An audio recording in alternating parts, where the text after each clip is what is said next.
if you're thinking about how do I add in more benefits and perks that are more than just like healthcare or retirement, then here are a couple things that you could offer your movers. So earned PTO for charity work or stuff or work in the community, PTO for their birthday, fitness club reimbursement, childcare reimbursement, babysitter assistance, tuition assistance.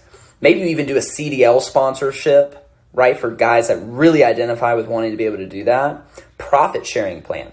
You don't have to give away all your profit, but you can just have a portion that goes back into the company.